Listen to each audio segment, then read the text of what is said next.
Good morning, everyone. Welcome to this year's Healthcare and Senior Living event. I'm Sara Townsend, editor of Place Northwest. I hope none of you have been too badly affected by the flooding overnight, or the snow, indeed. This is our first of our events of 2021, and although we're disappointed not to be back in a real-life venue, mingling with you all in person, we do know that Remo is a superb virtual solution that keeps us safe in these times while enabling the networking and buzz of a physical event. On that note, I hope you've enjoyed some networking in the other room and swapped contacts for afterwards. We've got 170 registered guests and an expert lineup of presenters and panelists, so today will be a really good opportunity to get under the skin of the sectors that we're discussing. I'd like to thank our sponsors today: DAC Beechcroft, Curtains, SI Sealy, Oak North Bank, Clear Fibre and Shepherd Robson. By now, I'm sure many of you have attended our Remo events before, but for those of you less familiar with the platform, the networking opportunity is the big difference when compared to other platforms such as Zoom. Do create your own profile so that when someone clicks on you, they can see straight away who you are and what you do. To move around the room, just double click on a table and you'll be taken straight there where you can video chat with other guests. There's also private messaging in the chat function and the Q&A function where you can direct questions to our panelists that we'll weave into our discussion. So on to today's agenda. This event is split into two halves with a networking break in between. There will also be half an hour's networking at the end so you can continue making connections and doing business. The first half focuses on the region's healthcare property sector, examining key development and investment opportunities right now, particularly against a backdrop of COVID-19. The second half is about the senior living sector, how the public and private sectors are catering to an ageing population that not only lives longer, but also works longer and needs social and economic opportunities from where they live, not just care homes, for example. So without further ado, let's kick off. So to start with, we've got Michelle Humphreys, Director of Strategic Projects at Manchester University NHS Foundation Trust, who will present the latest plans for the £600 million redevelopment of the North Manchester Hospital campus in Crumpsall into a mixed-use healthy living community. So over to you, Michelle, if you could turn your own camera and mic on.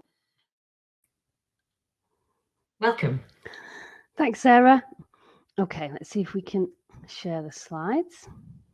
Thanks, Sarah. I'm Michelle Humphreys, Director of Strategic Projects at Manchester NHS Foundation Trust. As Sarah said, I've been with this NHS Trust for a couple of years now, but with the background in town planning and urban regeneration programmes. I did 13 years in project management consultancy before joining the Trust, and prior to that at Manchester City Council in regeneration programmes, specifically in East Manchester. So that's my kind of background. But today I'm going to talk about North Manchester General Hospital. There's been a lot happening at North Manchester, so hopefully as we go through the slides, we'll sort of start with the context and then focus in on the sort of healthy living aspects of our proposals. Really just to highlight that it's a complex project, and as with most large complex projects, it needs a range of partners. So this gives you a sense of who we're working with, working closely with the commissioners, with GMMH as well, because our site encompasses a property of GMH's, obviously Manchester City Council for a number of reasons, and with Bruntwood, Bruntwood being the Trust's strategic property partner for 10 years. So we're working closely with Bruntwood, and I think Rob Elsom is in the audience. So if you want to talk to Bruntwood, they are here as well.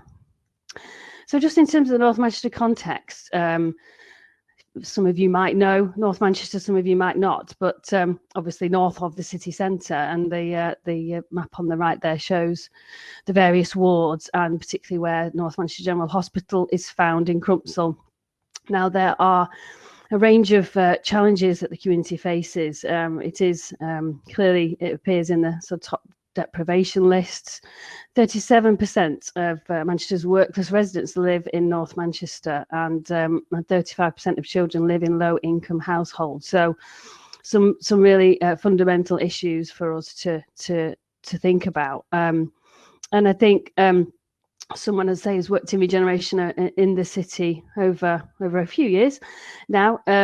Whilst we've seen major regeneration programs in East Manchester and Wythenshawe and Hume and Moss Side, I think North Manchester, I think there's a general consensus that there needs to be a focus on North Manchester now as we move forward.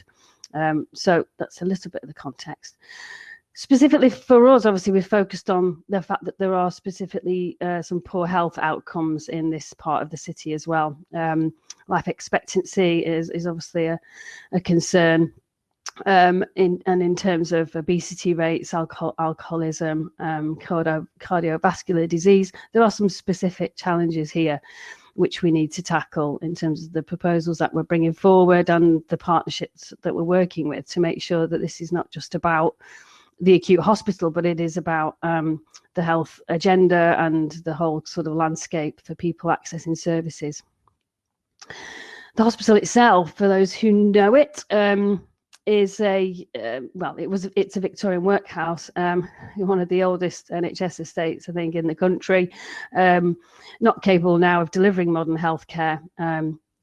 You may know the background in that it's currently run by Pennine, or was run by Pennine NHS Trust. It's currently subject to a proposed acquisition by us at Manchester NHS Trust to acquire the estate, which is due to happen in April this year. So all this planning is assuming that transaction happens and it does become one of the hospitals in our group.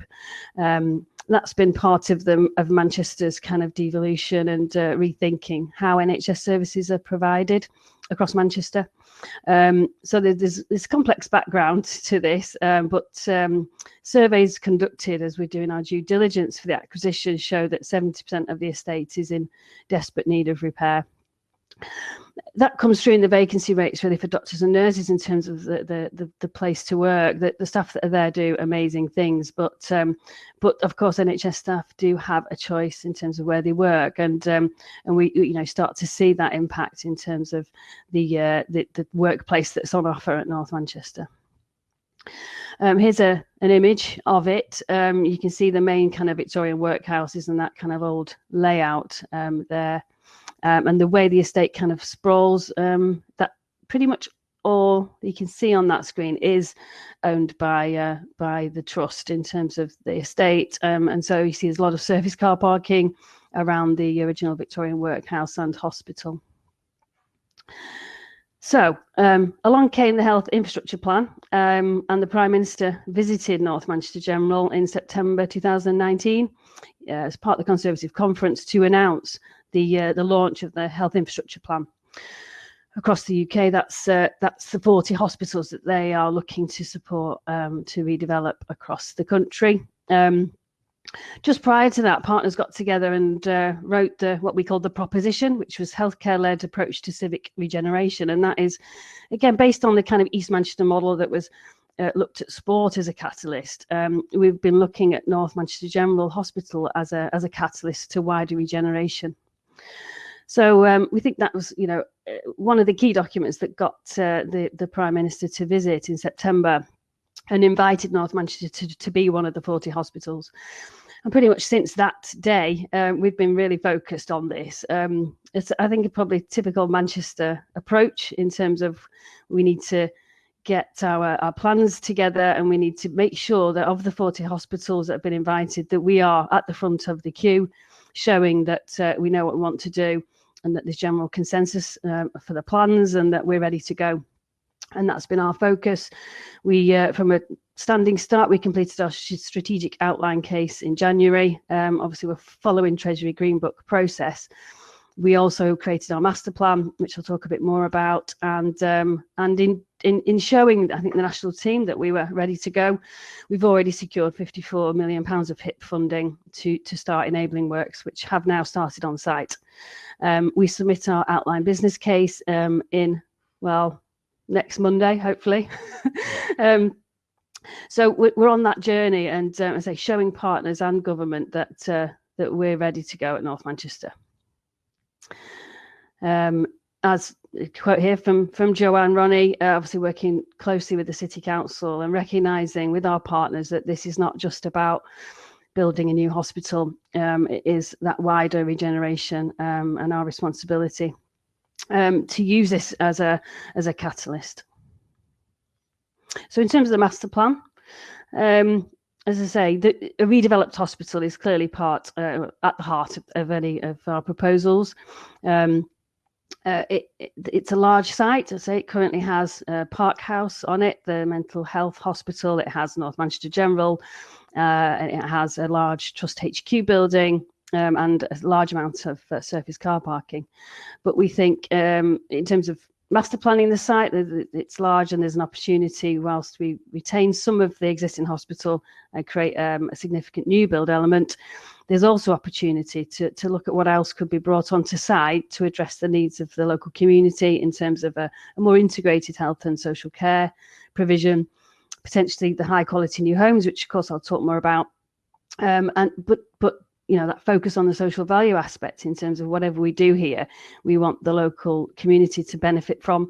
And so we're looking at providing better education and training facilities that are outward facing, not just for hospital staff, but to work closely with Manchester College and others to make sure that we are providing those opportunities.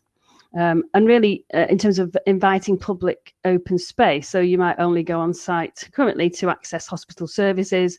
We want to change that and make it a place to come generally for the community, to access services, but also to just enjoy the open space.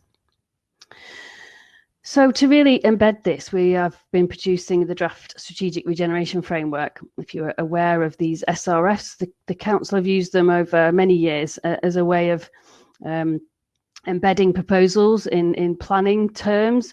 So we set out our overall proposals. We talk about the amount of development that we're looking to bring forward. It's endorsed by the City Council and it goes out to public consultation. And we're in the period of public consultation at the moment that ends at the end of January. But it shows our proposals and it shows the potential phasing of the proposals as well, and talks about each of the elements that we are hoping to bring forward. As I say, the strategic aims are wider than perhaps you'd expect from an NHS trust. It's about that more inclusive North Manchester economy, obviously transforming health outcomes as a focus, but also looking at sustainability, net zero carbon, education, skills and employment, and neighbourhoods of choice. As I say, we think there is enough space here to bring forward a fairly significant residential neighbourhood. So here's the emerging master plan. I must give credit to Shepherd Robson. Alex Salk is here today, who've been working with us on the master plan. But you start to see how the master plan is really an embodiment of our overall vision. So we're looking to say, you look at number 3 and number 1 there, retaining the front and newer part of the hospital with a significant new build extension. You can see there, obviously car park there, number 5. That is part of our early phase, the car park, not the most glamorous first phase, but really important for clearing the surface car parking, so to enable us to crack on with the other facilities. 9 there down at the bottom is the new Park House. So new Park House is a proposal by GMMH. They're at a similar stage to us in business cases, just waiting for written confirmation really of their funding to get started on new Park House. But what that means is for us is that number 10, where you can see the sort of the houses laid out there, number 10 by the park, that's where Park House currently is. So as Park House moves to its new home at number 9, it releases that site, which is the site, as you can see, that we're looking at for our neighbourhood proposals.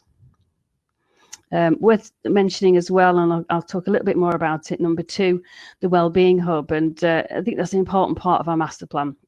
And it really, again, it's a physical kind of embodiment of the integrated services and how we might provide better services in a more appropriate place to people in North Manchester.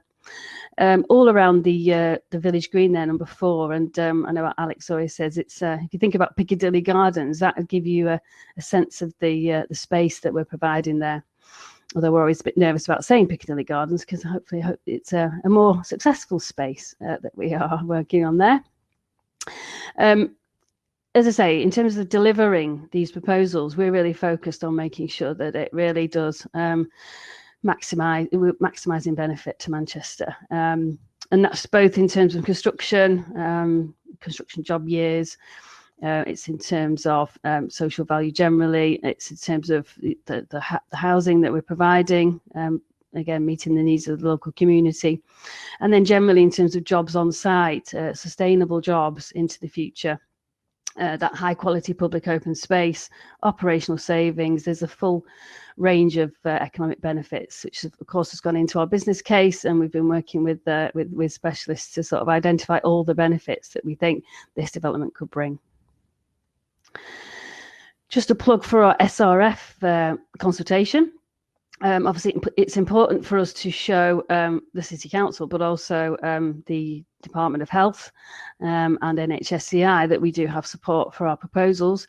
As I say, the SRF is live, so you can go onto MFT website to show your support for that. We have been running obviously challenged in terms of how you'd normally do public consultation.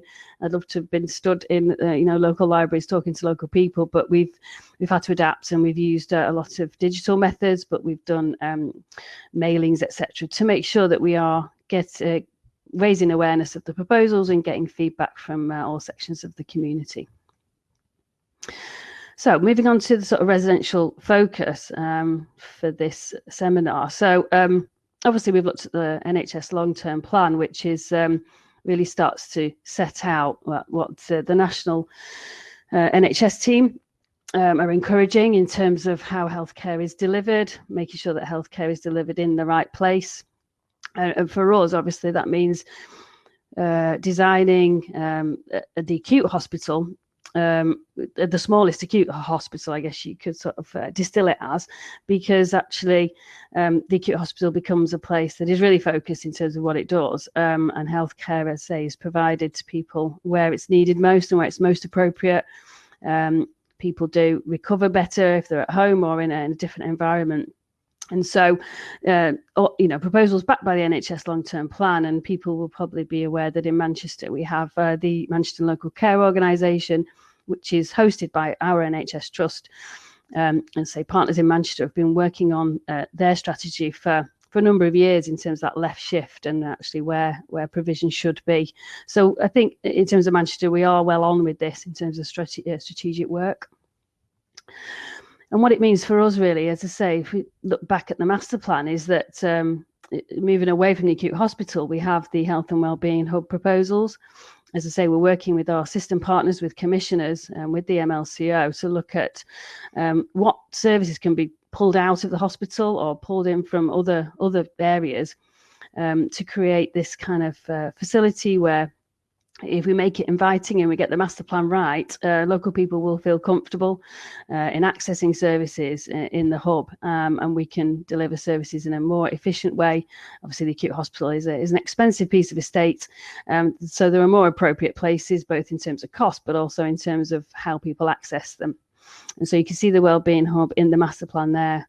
I just wanted to show that because in terms of how it relates to the neighbourhood that we're looking at here, this large red, two red areas. The area on the left, say where Park House currently is, by Crumpsall Park, would be our residential focus.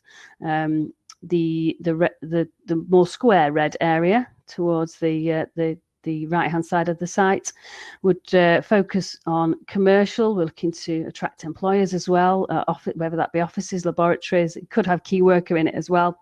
But for the general residential, it's the area there on the left. And you can see how close it is to the Wellbeing Hub. And really, we see it as one area, really looking at how the neighbourhood could relate to the Wellbeing Hub and how they support each other. And you can see there the closeness to both the neighbourhood and the Wellbeing Hub to the village green. So again, seeing that not just as part of as the front lawn to the hospital, but really integral to the whole master plan, and how our new residents in the neighbourhood and how the users of the Wellbeing Hub could use this open space. Clearly, digital vision is a major part of the proposals that we're bringing forward, and I think it's an important aspect for us to think about when we're thinking about the Wellbeing Hub. We're thinking about how people access services.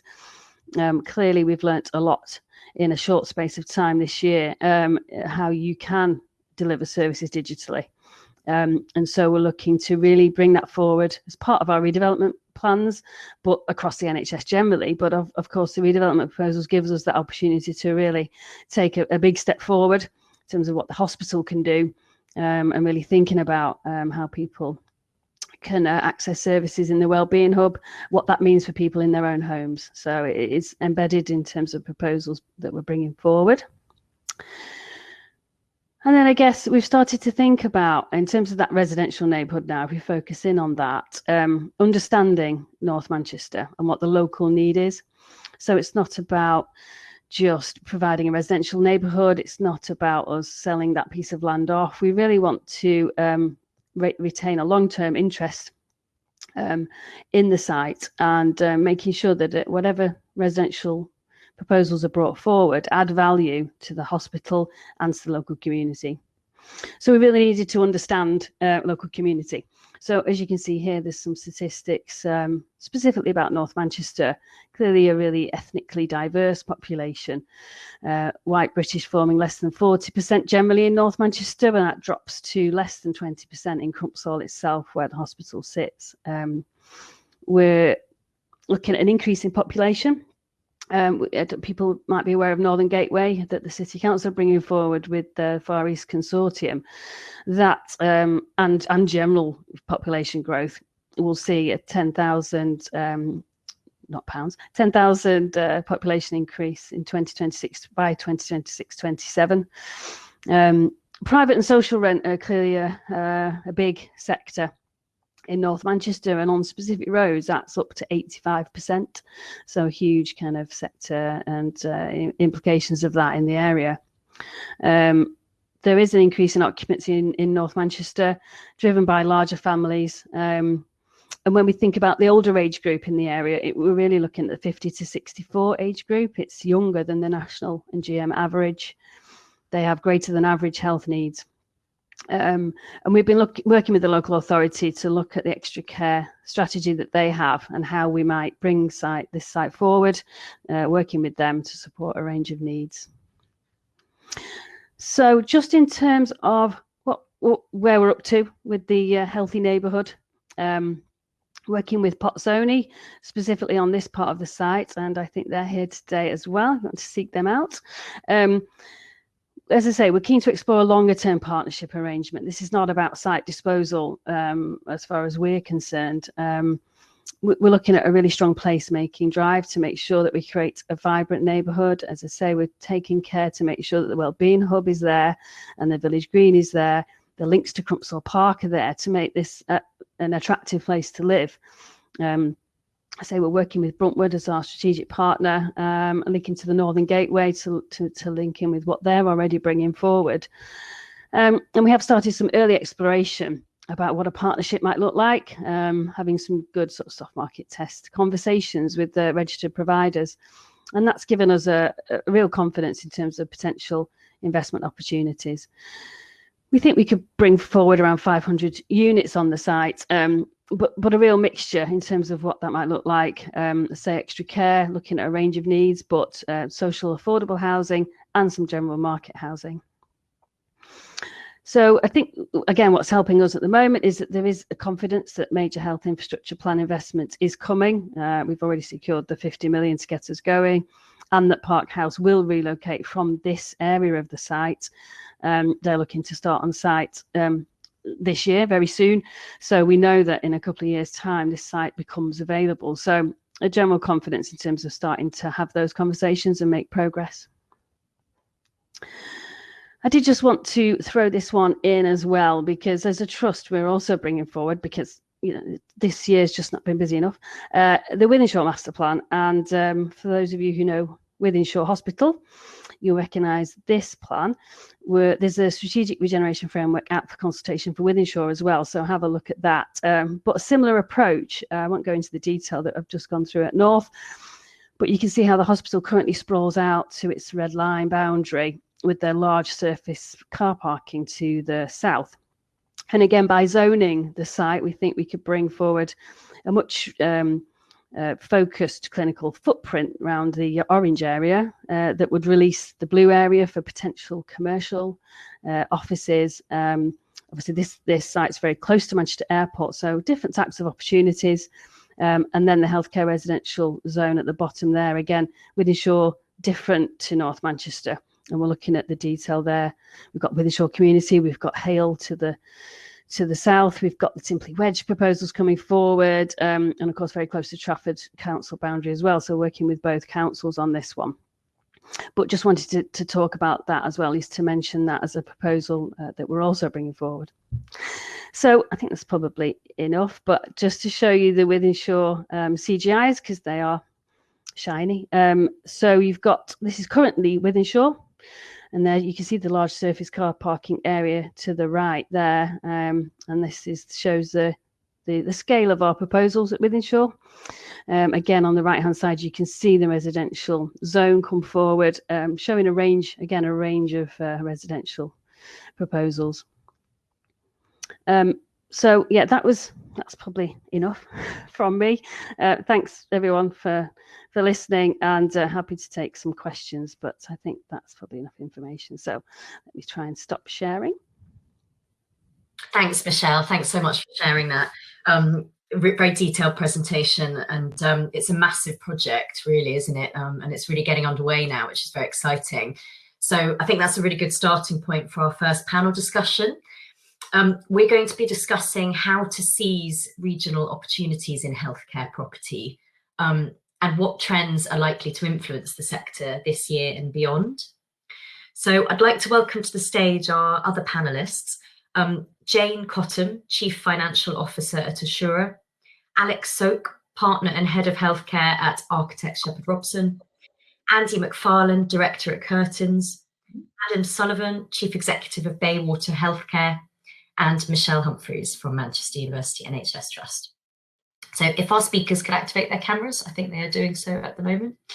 And to our audience, please do remember to submit questions through the Q&A button. If you've got them from Michelle from the presentation, or if questions arise while we're speaking now on this panel, then please do, and we'll weave them into our conversation and hopefully get through as many of them as possible. So welcome to all of our speakers. So we'll have a start by looking at the state of play generally in Northwest healthcare. Jane, Assura invests in primary care and community health facilities. What can you tell us about where the regional opportunities are? Are there any location hotspots, for example? And is there more opportunity at the moment in acquisitions or in redevelopments of existing ageing NHS buildings, for example? What's your approach in general as a private company doing this?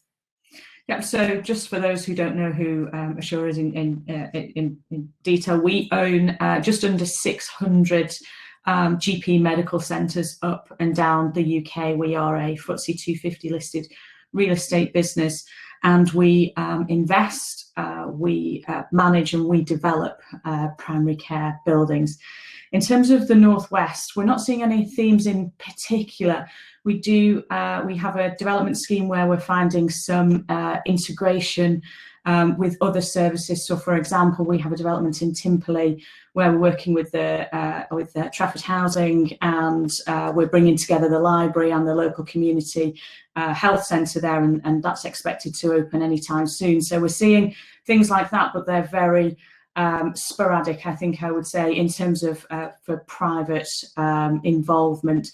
Now, we are seeing a lot more collaboration, and particularly across this region. You've got the Greater Manchester Combined Authority, you've got the Liverpool City region, and they are working on some of their strategic property projects, but we're as a private company investing in primary care, where we are seeing limited opportunity for us in the Northwest. However, we are seeing opportunities in other parts of the country, and that's for redevelopment of existing buildings, or working with things like redeveloping shopping centres and things like that. So we do see these opportunities coming forward, but as a region, we certainly aren't seeing them as much at the moment for our space.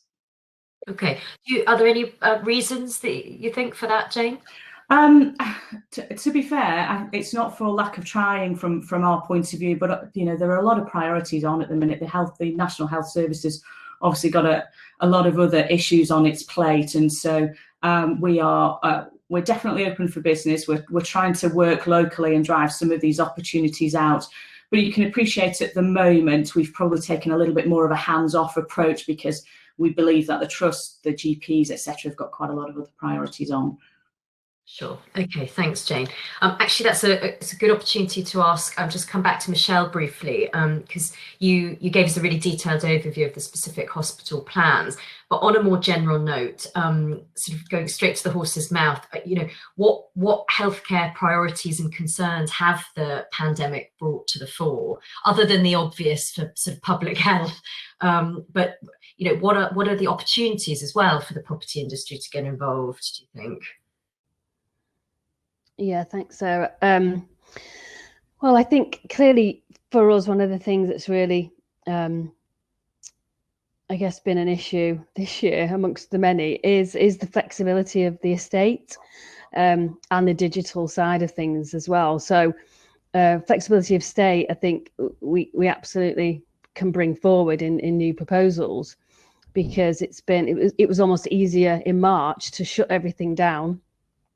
But actually opening everything up has been really tricky in terms of managing both COVID and everything else that the trust do. So that is something that we're really conscious of when we're designing new hospitals, to make sure that is really embedded, so that any future pandemic, or just generally, because of course healthcare demands never stay still, they're always changing. And so the cost for, think about the PFI block at the MRI in the middle of Manchester, the cost of changing anything is massive. And so to make that, thinking about the whole life costing and what it would cost in the future to change a ward or a theatre into something else, we really have to have an eye to that, and that should help us adapt to any future change in demands, it's a pandemic or anything else. But the digital aspect has been huge, obviously. I think we were ready to do the digital, a lot of digital things, but perhaps hadn't been brave enough or to kind of really push on it. And of course, the pandemic just made it happen very quickly. It was a necessity. So we've learned an awful lot, and we really want to use that as a catalyst to make sure that we continue to really push ourselves on digital, and that helps with the where do people get their healthcare, because coming into a hospital should be the last resort. It's an expensive estate, it's a hot estate in terms of what happens there, and so working with the MLCO and others about people staying at home, recovering better, it's that whole kind of left shift stuff around what a rehabilitation service is, that whole kind of patient flow. So yeah, it's a huge issue. But yeah, I think we've got the tools now, and we just got to make sure that we don't forget those, and we just continually embed them in our proposals. Interesting. And what you say about sort of taking some services out of hospitals and more of this sort of care in the community kind of approach. Yeah. Brilliant. Okay. Alex from Shepherd Robson. So obviously you're the architect on the North Manchester Hospital scheme. Through your knowledge of that and other projects you're working on, what can you tell us about what people want from their healthcare property then at the moment? With an eye to lessons learned during COVID, but also sort of perhaps trends that were happening anyway, design, technology, and other kinds of trends that are likely to impact the sector in the years ahead? Well, I think the sector's in a really interesting place at the moment because we're at the crossroads of so many different things happening. And it's a little bit like Michelle said, things like digital have been on the horizon for a good while, but we've kind of been pushed along to doing more things. And one thing that kind of sticks in my mind at the moment is sort of the outpouring of support for NHS staff and NHS workers. You know, the focus on great design and creating really positive spaces for patients has been around for a good number of years, and some great examples of newly built hospitals and other healthcare facilities that tackle those sorts of things. But I think sort of that refocus on NHS staff, I think, again, Michelle mentioned in her presentation, sort of the ability to recruit and stuff at hospitals. And I think a lot of really great progress has been made about patient recovery and patient bedrooms and stuff like that over maybe the last decade or so, but less progress was perhaps been made on how do we support staff to be at their best, to want to come to work every day and stuff like that. So that's a big feature of designing hospitals now that we're able to do. And in this kind of post PFI era, I think design teams can get a lot closer to the clients and really get into the skin of what hospitals and other NHS providers actually want in their schemes. And there isn't this sort of financial joint venture third party organisation in the middle so much, or certainly not in the initial stages of most of our projects. So that we can really get to designing what is needed for specific sites. You know, if you look at the economy around North Manchester, the deprivation compared to Wythenshawe, they both got their challenges, but they're very different hospitals. And I think design teams and designers are able to get close to their clients now and really design specific projects to meet the needs of those communities, rather than perhaps meeting the needs of FM providers and other budgetary constraints, which are still very important, but perhaps are things that need to follow the brief rather than lead the brief more, and that's been really exciting. Brilliant, thanks, Alex.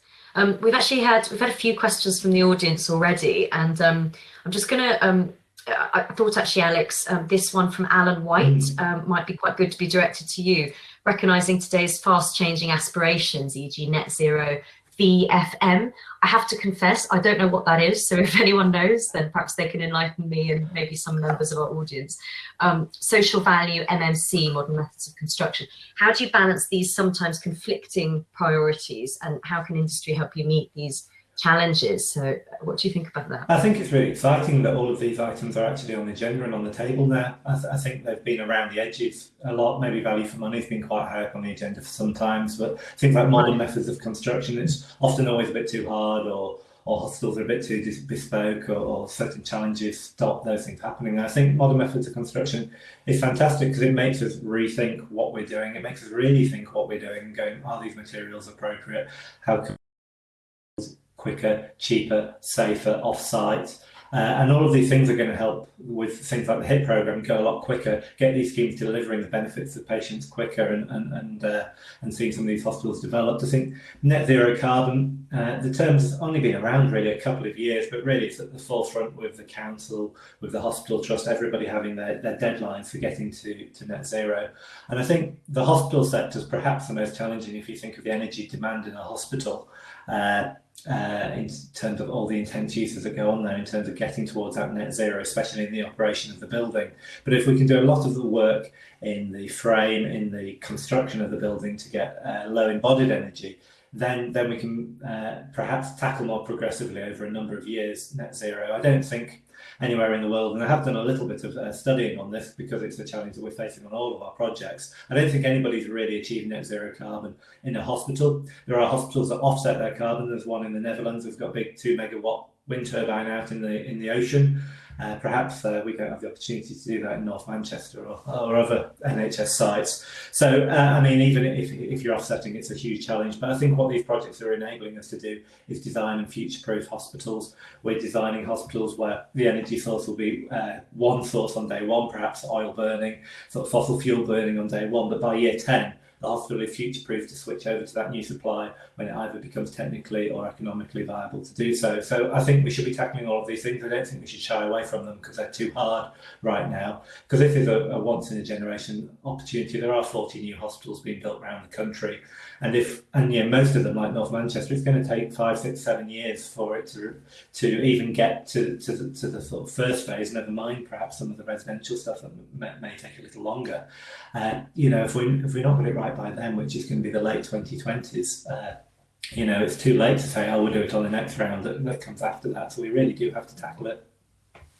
Yeah, absolutely. Okay, thanks, Alex. Andy from Curtains, can you tell us a bit about your and your company's experience of the sector at the moment? So perhaps on the master planning side, you know, how is healthcare property changing, and what are the challenges the industry is facing? And I wonder also, this question from Alison Duxbury: have your proposals changed due to the impact of COVID-19? I think that might have been directed to Michelle, so we can come back to that in a bit. But perhaps, Andy, you know, what about the plans that you're working on? Are you seeing them change dramatically because of COVID? I think we are. I think both Michelle and I.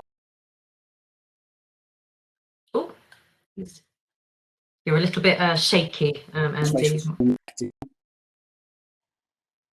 How we design and how we operate our facilities. So that's changing at a pace, and what we are finding is that kind of digitisation change combined with the challenges currently from COVID-19 pandemic and an ageing population are kind of leading to an unprecedented rate of change, I suppose, in healthcare. So how we respond as designers is twofold, as I see it. It's through collaboration, and more collaboration is required than ever, and a lot of that being digital collaboration in the current environment. But the main part being designing for future flexibility and adaptation, because the rate of change in our world in the last 20 years has been unprecedented. And Michelle touched on earlier that a lot of current state up at NMGH and across the NHS campus is 100, 150 years old. If we think now that the kind of buildings we're working on now are going to exist for the next 100 years, the rate of digitisation and change in those buildings is going to be immense. So a lot of it comes down to collaboration, designing for flexibility, future adaptability, and that comes in our buildings and our master plans. Really, for master plan, it means starting to think about how people arrive and navigate sites, whether that be autonomous vehicles and that kind of end of the spectrum. For buildings, it's the kind of messages about how people interact with buildings and the digital consultation side, but potentially in time, the more integration of items such like sensors and diagnostics into building structures. Okay, brilliant. Thanks, Andy. Adam from Baywater, by way of background, can you tell us a bit about your company and what you do? Because I understand you've really been at the coalface of, you know, COVID-related healthcare provision, providing respiratory services in communities. So what does your work involve, and how do you use property to do it? I imagine this flexibility that Andy's talking about is crucial for you. Yeah, hi Sarah, thanks. Yeah, so Baywater Healthcare, we provide in the main home oxygen to patients at home. So we've been very busy during the pandemic in providing both products and services to the NHS, and probably at our peak at the moment as we're looking to support the NHS in clearing bed provision in the hospitals and moving patients back out into the community as part of their rehabilitation. And we're seeing that, you know, the rate of throughput at the moment is very high. It's quite unpredictable, having to treat each patient on a case-by-case basis and whether they're in a suitable condition to bring back into the home setting and to wean them off oxygen. So it's been really, really busy, very rewarding. I have to say that, to feel that we're playing an active part in that. But from our perspective, you know, we're looking at the logistics capability, particularly more recently with the demand for more equipment that we're having to get in at short notice to be able to then put back out into patients, and making sure we've got the right balance of resources and both people and property in the right places. So our services are generally contracted, so we're on an NHS provider. And we tend not to get that much notice. We can't plan 3, 4, 5 years ahead as to what it's going to look like in a particular part of the country. So in the Northwest, for example, we're providing the service from Crewe up to Carlisle and everything in between that. We get 6 months notice that we're going to be a successful provider in that region, and then we have to mobilize and scale up pretty quickly. So that aspect is we're then looking at, okay, what's the going to be need for 10 years? There's been a lot of talk about carbon. How can we make sure that we are as carbon neutral as we possibly can, but also for the future, because most of our emissions come from vehicles. and can we in the future equip those facilities up so we can put EV charging points in if we move to an electric fleet. We're also working relative to what you might have heard the term virtual wards mentioned in the last few months. And again, this is a key provision as part of the pandemic, but I think it's here to stay now because people were talking about it before the pandemic as a way of migrating people away from the hospital setting into the community and being able to manage their step down care into the community, because we're in a generation now, you know, anybody who's born today, 1 in 2 are going to live to be 100. They're not going to have long-term conditions at a later phase in their life. They're probably still going to be diagnosed with things like diabetes at the same, or maybe even earlier as improved diagnosis comes on. But they're going to have to live with those conditions for much longer in the future, and therefore sort of their care in the provision and the alignment between how secondary care is supported and then moving into the community, and you know, to talk about all the wellness centres and things like that becomes even, you know, really critical. It's great to see those wellness centres utilised at the moment. Support the vaccination programme is a great example of how you can, you know, you can diversify and really fully utilise those assets that you've got. Brilliant, thanks, Adam. I think what you say about you know, the sort of logistics side of your role and having to use property there, sort of quick turnaround of provision of sort of equipment and things. And you mentioned before this session that you're increasingly occupying sort of old and underused warehouses, for example. Yeah, I actually want to ask Jane about that, because you know, I don't know if, sort of to date whether Assura has sort of actually looked at logistics property as sort of, you know, something you might get involved with to bring forward new healthcare facilities. So, you know, we're always looking at diverse ranges in terms of buildings. We either develop existing estates, so we'll actually extend our own buildings, and everybody's talking about this drive for care out of hospitals and into the community, and we're definitely seeing that. And we're seeing that in the change in our design of our existing buildings. In terms of logistics buildings, we haven't worked on any as yet, but that's not to say we wouldn't, but we are looking at regeneration schemes. And in fact, we're part of wider regeneration schemes down in the south, and we are repurposing things. I think I mentioned earlier a shopping centre down in Portsmouth, and that's working with the local authority, that's working with the local NHS trust and the GPs to bring an underutilised shopping centre in the centre of a community and bringing that back to life, and it's something that we're working on. So we definitely see more things like that. As for the logistics space, it's not something that we've done at the minute, but I'm sure we would be open to it. But it has to be in the challenge you have with some of the things like the logistics will be the accessibility and the ability for the patients in a primary care setting to get to some of those places. So we always have to take these into consideration when we're looking, because for primary care hubs, it's not like a big central hospital in the town or the city. They're very much dotted about the community, and they're much smaller buildings. Our average building size in terms of value is £4.5 million, and we've got 600 of them up and down the UK. So it's a very different proposition. Sure. Okay, brilliant. Thanks, Jane. Michelle, I'd like to ask you a bit more then about this question of actually how to build your sort of, you know, mixed use master plan, like your healthcare based mixed use master plan. Presumably, you know, are there any actual problems and restrictions with having hospital redevelopments alongside residential, commercial, other uses, you know, perhaps on health and safety, privacy, or any other issues that need to be considered?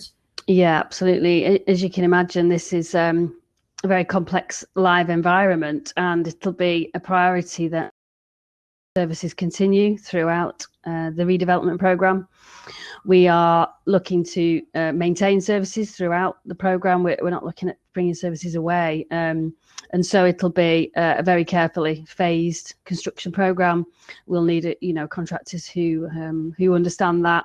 And who can work with you know, a range of stakeholders as we go forward. So yeah, it certainly keep us all on our toes as we start phasing.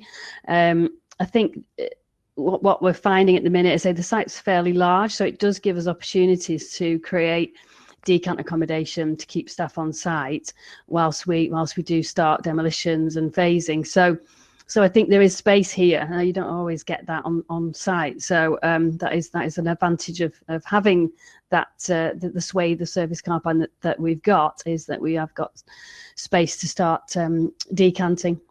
So yeah, that's it's one of the complexities, obviously, that we'll go through. Again, in terms of neighbours, it's really on sort of one or two sides of the hospital that we'll be working closely with communities. And one of the advantages of doing the SRF consultation is to make sure people are aware of the bigger picture. So it doesn't feel like you're digging up that bit of the hospital, what's going on, that people understand that it is part of the wider vision, and, it's a good news story in terms of the investment that we're securing. But we have got, significant communication and engagement activity that we are, again, as part of our programme management structure. It's a really important work stream for us to make sure that those communications are going on. Obviously, we have a large Jewish community. We have an Arab to work with. So yeah, it's critical. Yes, a major part of our team focus. Sure. Thanks, Michelle. While you're speaking, let's pause it. We've got a few questions, and a couple of them are directed at you, I think.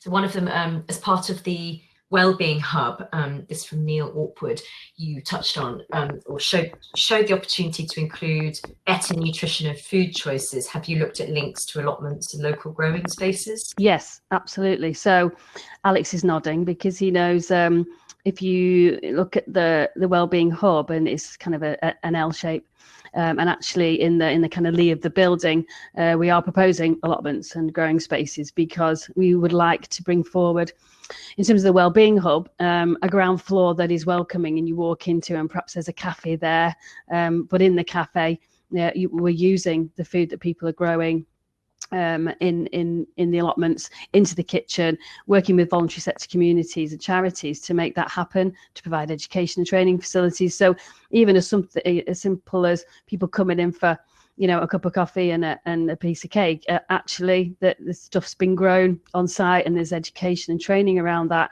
There's there's a route to further employment in it.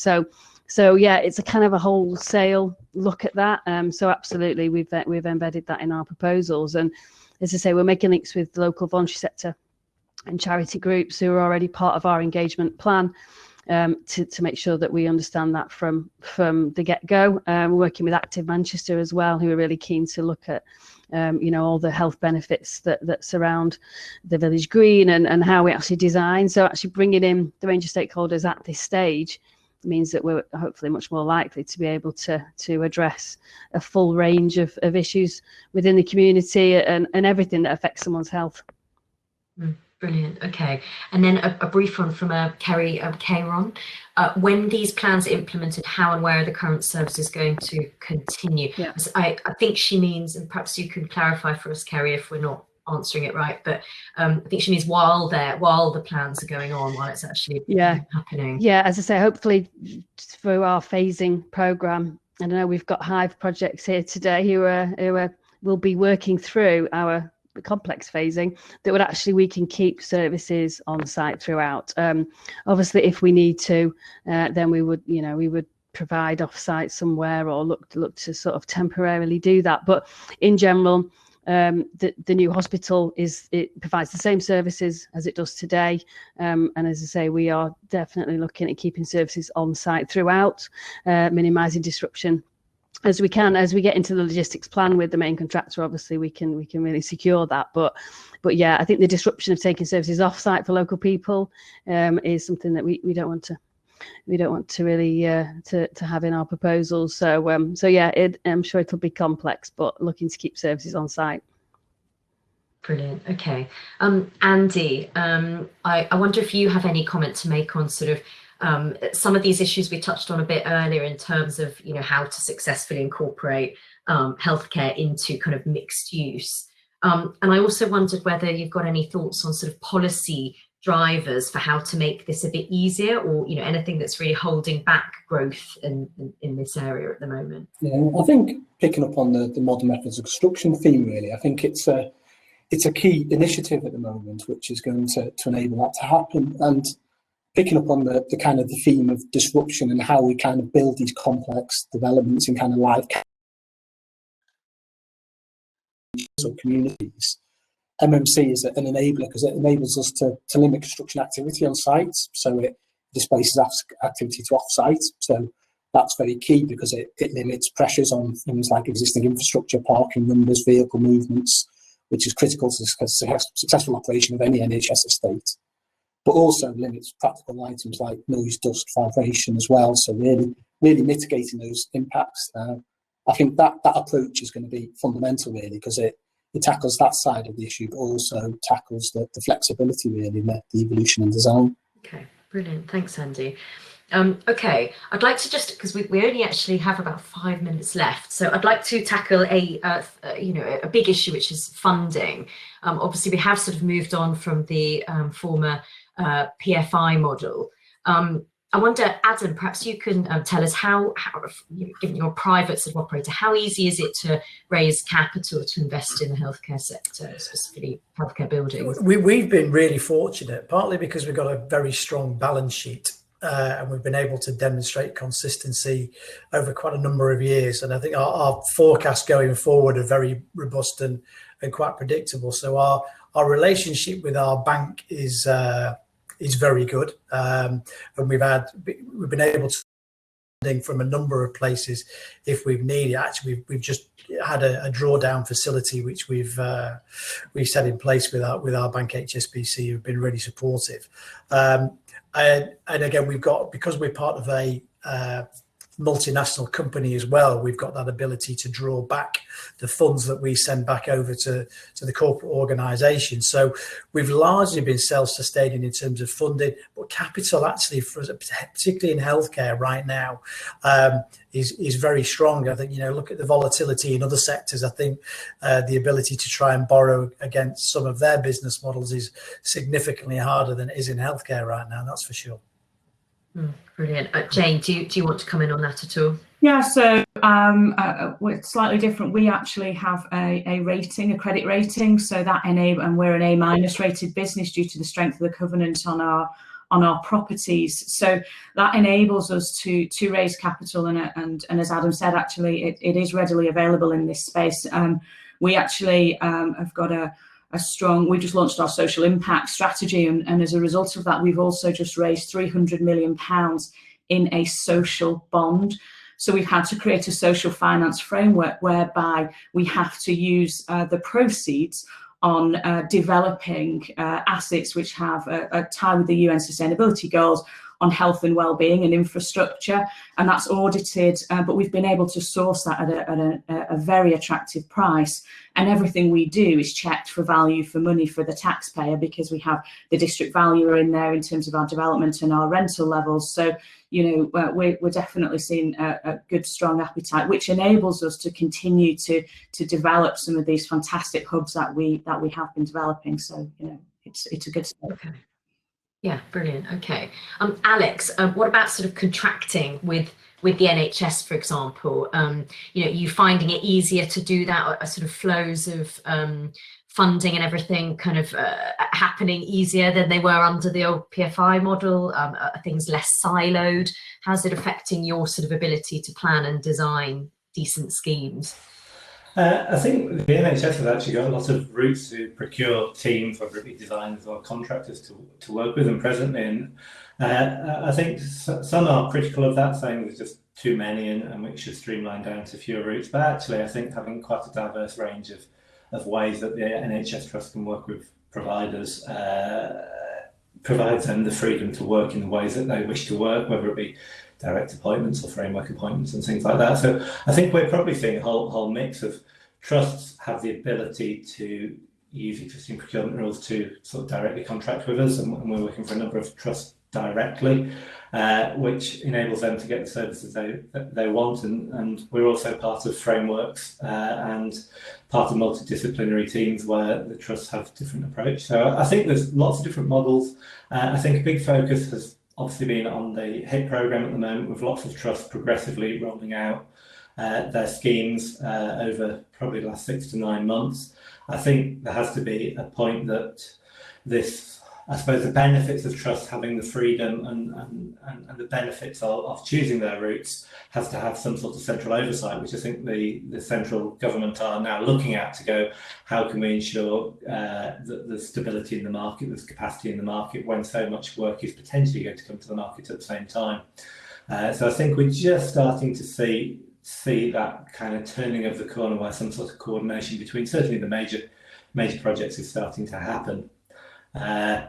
And I'd probably say, in terms of access to work within trust, the HIT programme has been a big focus.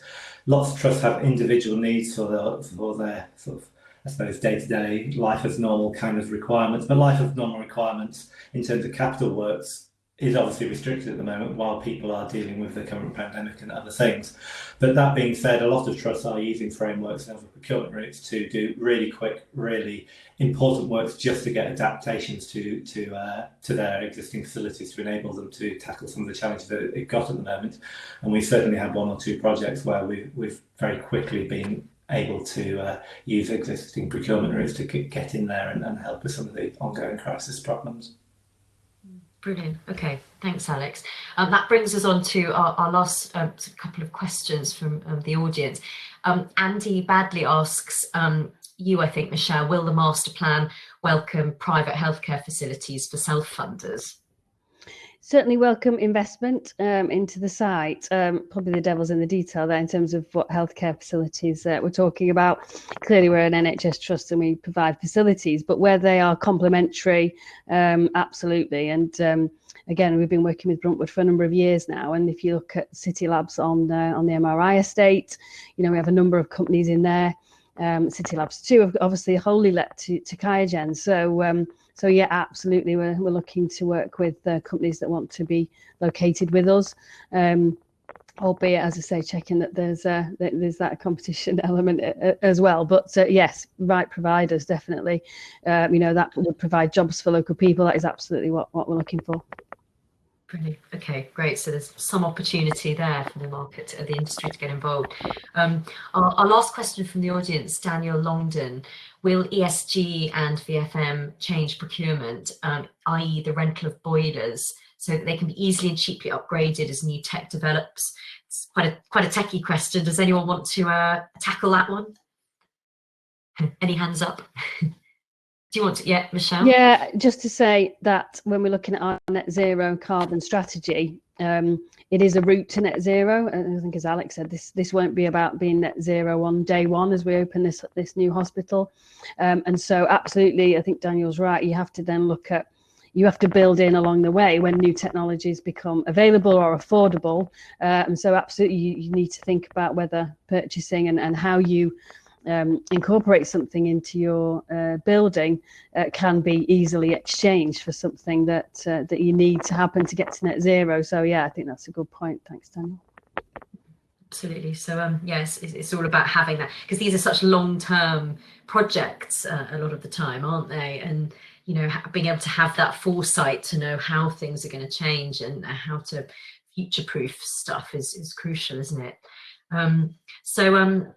If none of our speakers have a sort of final point to make or anything, come in on any of that, then we will wrap up, and no questions from the audience. So yeah, I think we'll that's probably all we've got time for. So a virtual round of applause to our speakers, please, for a very thorough conversation, and to our attendees for your questions and input. Could I ask you all to stay on for the networking break now, and we'll be back for the second half presentation and panel at 11:25. So thanks very much to everyone. Let's switch to networking mode. See you shortly. Hi, everyone. Thanks for joining us again on the main stage. This chapter is all about senior living and how to rethink and expand the current offer to match the wide range of expectations and wishes as to how people want to live as they age. So first up, we've got a presentation from Sara McKee, Founder and Market Innovation Director at Evermore Wellbeing. So over to you, Sara. So good morning, everybody. And I'm delighted to be here. I always find these presentations quite challenging online because you can't really see whether anybody's actually awake listening to you, but I'm working on the basis that you're all there, revved up. I haven't got a slide deck. I produce posters. So this is the most unintelligible one that you'll have to look at. But it's really to talk about how retirement living is all about me. I've now reached that age where Saga magazine should be coming through the door and I will be eligible for sheltered housing. And I think that's a bit of a worry, really, partly because I keep starting new businesses and I have no sense of giving up work or anything else at this moment. And one of the things that I've been working on over the last 12, 18 months has been actually listening to people like me and older people and younger people about what they're thinking about in terms of older age. And if we think about it, if you look at advertising world, we segment everything by 10 years. But when you get to 50, we're 50 plus. And because of advances in medicine, we might live to 100. So I think we need to think in terms of at least 3 ages of retirement. Those who are fortunate enough to retire with plenty of pension income in their late 50s and early 60s, right the way through to those people who are still thriving and active in their 80s and 90s. But we probably want different things. And what I'd like to talk about this morning is some of the things that get in the way of planning, some of the things that people haven't really looked at for a number of years. We seem to have a view of what retirement living should be all about. And a lot of the work we've been doing over the last year in particular, both pre and post the pandemic, is talking to people in really in-depth conversations about what they're doing about older age. And one of the key themes is the fact that older age is always at least 10 years older than me. Most people haven't even thought about what they're going to do. And the default position has been, well, I don't want to be a burden on my family. When you press that a little harder, you say, so if you had a crisis, what would you do? Well, I'll phone my family. Right, okay, so that's not really going to work out that well, is it? We then look at things like money. So we make the assumption, and, you know, people in this audience are developers of property. I'm not a property developer. I not got that area of expertise, but I think I've got quite a lot of expertise about how older people and how the new older people like living. And we like having a full life. And we like having things to do, and we like to be connected. And it's come more to the fore in all this pandemic that not being allowed out means we really want to go out. Not being able to go out and eat, bump into people, do anything spontaneously. It's really having a problem with our mental health. So actually, it's about how do we create communities that give you those chance encounter opportunities moving forward. We then think about our house. So is our house somewhere we live, or is it an asset? And most people think, actually, by the time I've paid off my house, I've got this asset and that'll cover off any other eventuality and still leave a legacy for the rest of my family. Now, because I have no children, I don't have the problem about legacy, although my niece and my nephew will obviously switch the switch off at the appropriate moment. But when you get to my age, getting a mortgage starts to get quite challenging. Because when we first started out, we used to get 25 and 30-year mortgages, didn't we? Well, they don't like that anymore. And it's really difficult once you hit 55 to even access a mortgage. So we're making the assumption that a lot of people have housing equity. And without giving too much away, working with my colleagues in Stockport, we've done a great deal of work in the leafy suburbs and discovered that actually some of these rather nice houses in the south of the borough are not wholly owned by their occupants. Over many years, we've been taking equity out of our properties to spend on other things. So it's quite likely we've still got a mortgage to pay off in our late 60s and early 70s, which means the idea of developing a new retirement complex with great big apartments and luxury is lovely as a concept, but actually probably not that affordable, because our principle around downsizing has always been, well, you sell your big house, you buy something smaller, and you have some capital left. And that is increasingly not the case. And then you can't get a mortgage either. And then over 70, you can't seem to get any loans for home improvements. So there's a real disconnect between what we think the market wants, the lovely stuff that we can develop, the wonderful public realm that we're putting together, and then the reality, which is we might not actually have the money. And then you look at the rental proposition, and there's not much rental in the senior living market yet, apart from in the sheltered and social housing arena. But when you get into the rental market mainstream, you've got to actually start calculating, if you've got a fixed income, if your pension is not going to be index linked, how many years have you got before you run out of money? And what happens if you're in a rented apartment 15 years into the process and you've used up all your pension, your private pension income? So yeah, that's the good news. So what can we do about it? Well, I think what we've got to do about it is recognise that however many things we develop, we need to do it in partnership with the people who are going to live in these dwellings, but also how they connect to existing communities. People don't actually want to move very far. They've got roots, they've established. And the whole idea of actually emptying your garage, your garden shed and all that sort of stuff is fills people with dread. But it is doable. And there are people who are quite attracted by the idea of living in an apartment. And we're seeing a trend more to want to live in an apartment in a town centre, not in a beautiful, leafy, gated community. They want to be part of the action. They want to be able to go out the front door, have a cup of coffee, go to the corner shop, go to the cinema. And it's really interesting how all these ideas are beginning to develop and grow within Stockport because of the Mayoral Development Corporation that's there. And we're really thinking in terms of intergenerational living. And actually, the same can be said for the work that we've been doing in North Manchester, which is when we say we've got large families to accommodate, which we have in the north, do we always have to build houses? Can we be a bit more creative? Can we be a bit, God forbid, European and think about large apartments and the spaces around them? Can we have more shared communal outdoor space so that we can create intergenerational living within one apartment block? We've been championing the idea of small households for the last 10 years. And with Stockport, we'll be actually introducing them into our Academy of Living Well that will be on their site.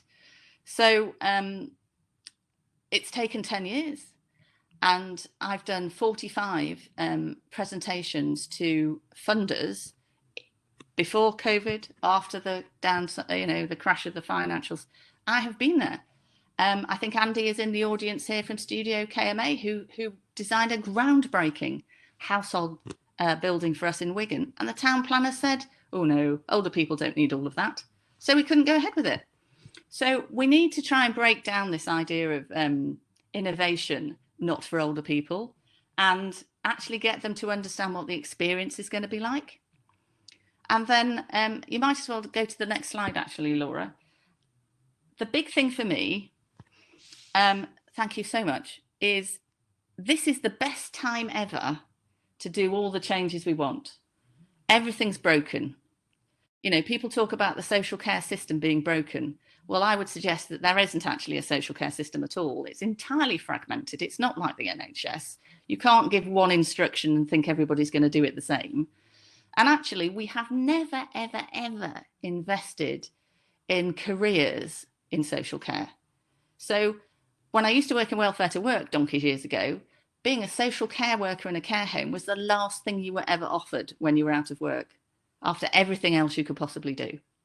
So we need to turn that on its head. And I'm delighted that we're doing a whole new workforce service model, which will give people apprenticeships, career opportunities. Because if we look at the best recruiters and workforces in the country, it's led by the staff. They have a stake in it. They have the autonomy to do things. They've got the ability to grow. I'm continually learning You know, I turned up in North Manchester to talk about extra care, and I've been campaigning now for loads of large families with lots of young children because it's got the highest birth rate. So we turn things on its head, but we only do that by listening. And for me, we've had a pandemic, we've got floods, we've got snow, we've got all sorts going on. We've got 112,000 people missing from our workforce in social care. And what we've learned in our research is that families can't step up. I had my parents living with me for 3 months of the first lockdown. And it is fortunate for them that they have gone home because they're all still alive. However, talking to other people who did the same sort of thing, they're broken. They've lost their work. They don't know how to care. They can't do this anymore. So we can't rely on this extended family unit to look after our older people or even ourselves as we get older. So we need to create vibrant, value-driven, well-rewarded, not just in cash terms, but in terms of quality of working life, a new workforce. And we also need to augment that with technology. We are rubbish at technology in the older age sector. We are still giving people pendants and pull cords and alarm systems and motion sensors. Why can't we have Fitbits like we have when we're in our 30s, 40s and 50s? You know, why can't we shout at Google Home or Alexa and get anything we want? We just don't build it in. So we are going to be doing all of that. We are going to be launching a whole new way of thriving in older age. And you know what? If I get less mobile, I will probably use my voice even louder because I want to live a full life. And as my partner in crime in America, some of you may know, Dr. Bill Thomas, will say, if you can still blink, you're alive. So we need to decide, what are we going to do for ourselves? This is all about us. It's not about those people who are currently in their 80s and 90s, because we won't get it done for them. But we've got a fighting chance in the next 20 years of getting it right. So I'm really pleased that Manchester Foundation Trust and Stockport Council have had the foresight to think out, not just in the next 2 to 3 years, but the next 10 to 15, and then work back from there. I think I've whittled on enough now. So thank you for listening. Thanks, Sarah. Thanks. That's a really fascinating overview of your work and your philosophy as well. And I think a really useful introduction to our panel discussion now about the future of senior living. So I'd like to welcome to the stage our panelists. Dan Kendall, Residential Development Partner at DAC Beechcroft, Director of Debt Finance at Oak North Bank, Guy Flintoft, Planning Director at Retirement Villages, and Sara McKee from Evermore Wellbeing. So if everybody could activate their cameras and mics, please, if they haven't already. Hi. And to our audience, actually, I should say, don't forget to get your questions through the Q&A button, and we'll get through as many of those as we can, whether they're for Sarah about her presentation or for the other members of the panel later on, then that would be fantastic. So we've heard about, you know, this sort of fresh approach to housing aimed at people in their 50s, 60s, 70s and beyond. So let's pan out a bit now and look at the market in general. Dan, what do you think is the outlook for senior living in 2021 and beyond, based on your work, your clients and everything? What would you say are the micro and macro factors driving demand or impeding growth in this sector? I mean, clearly we've got sort of demographic shifts in the ageing population, but what else will characterise the market in the years ahead? I think that the market will become increasingly fragmented. People are living longer. People are working longer. We're talking about a product that's designed for people aged 55 and over. The vast majority of people in a generation's time, I think, will be working at 55. We'll probably be working at 65 and 70. So I think that the idea of a product that people move into at that age and sees them through to the end of their life will start to be questioned, because I think that having a generation of working older people retiring later may see there almost be a transition through retirement and senior life. So that the idea that the housing solution at 55, 65, 70 may not be the housing solution at 75, 85, 90 anymore. Yeah, and I think brilliant. that if we assume that people are moving into these products at 55 as a minimum age, and these products are going to see people through to potentially 90, 95, that is a lot of years, 30, 35 years. If we tried to put a product in place that could see people through from 18 to 48, you'd question that, because that's a long time and people change during that time.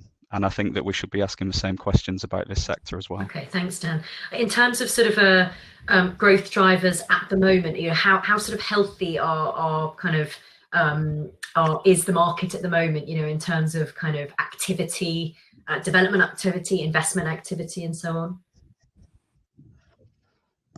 Very healthy. I think that residential more generally, and retirement living and senior living, because not everyone is retired, senior living within that is a very good pipeline, very strong. I think that's driven, needless to say, by demand. There's always been a healthy demand for residential stock in the UK, but also because other asset classes within real estate are uncertain, retail, student accommodation, etc., because of not only the pandemic, but also trends that were starting to emerge prior to that. The residential marketplace and within this retirement living, senior living is becoming a more attractive proposition. Okay, thanks so much for that. Stuart, as a funder, can you tell us about your analysis of the sector at present? How healthy are levels of investor appetite, especially for projects in the Northwest? And perhaps also by way of background about your firm, can you tell us a bit about who your clients are, the types of companies and so on?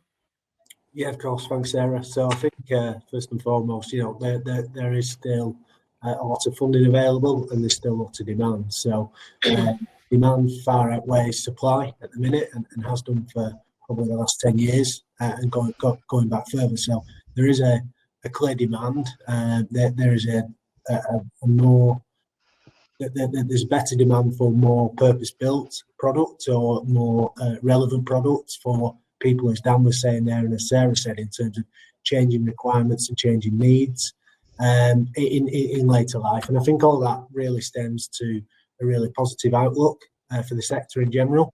And I think then in terms of, as Dan was just saying there, in terms of asset classes from other property assets and other areas in the market, that there is demand from all sorts of funding, whether that be from private equity, whether that be from funding, whether that from just be investors, but also from banks. And I think in our case, we are quite unique here at Oak North in the sense that we can pull together both development and owner-operated funding into one solution. It's not sat in separate teams within the bank in terms of a real estate or a corporate book.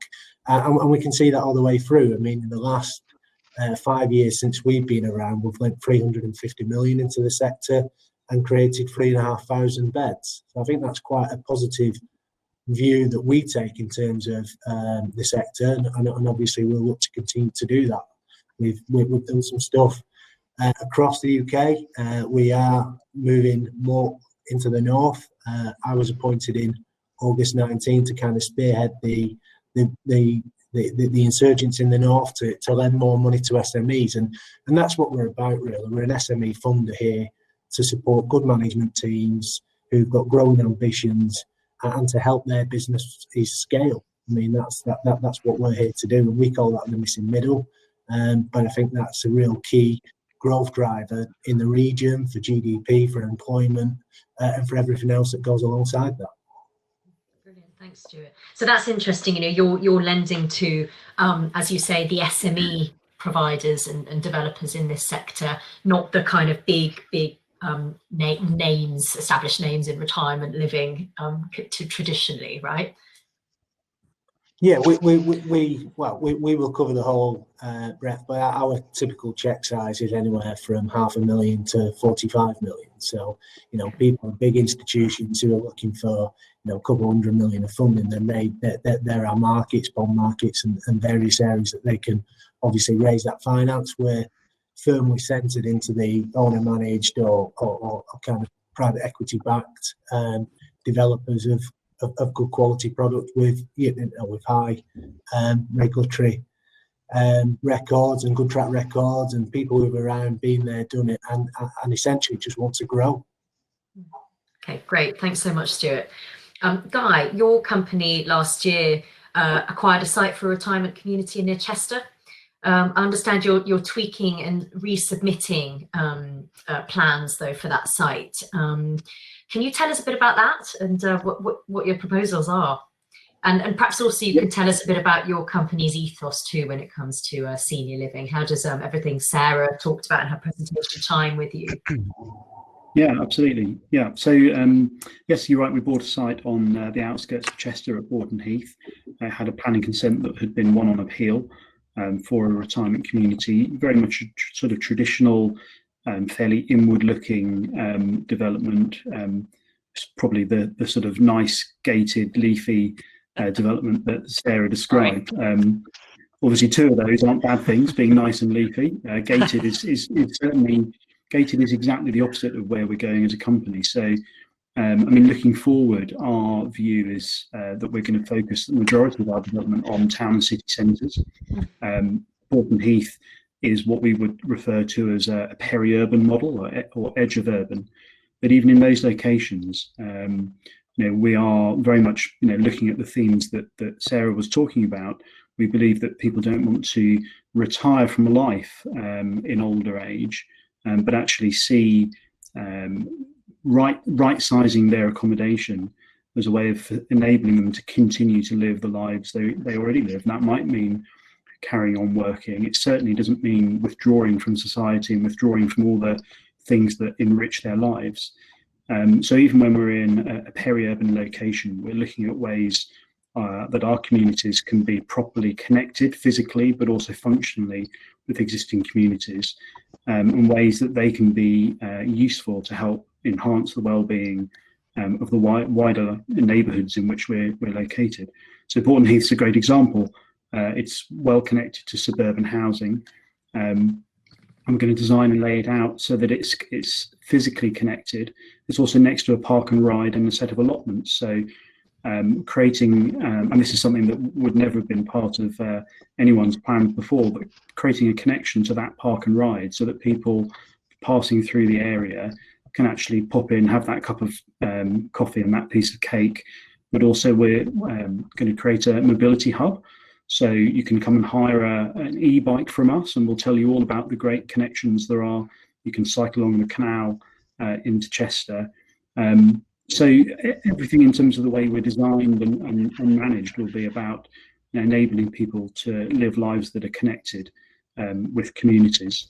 And what's really interesting is that scheme, the scheme that was refused and went to appeal, had massive objection from local residents because it was just a private facility for older people, being built in the green belt, imposing itself. When we have a conversation with local communities that's about how we can enhance their access to services and facilities, how we can bring people together, how we can be useful, how we can be more sustainable, it's a completely different conversation. So we're on the boundary of two different parish councils, both of whom support our proposals.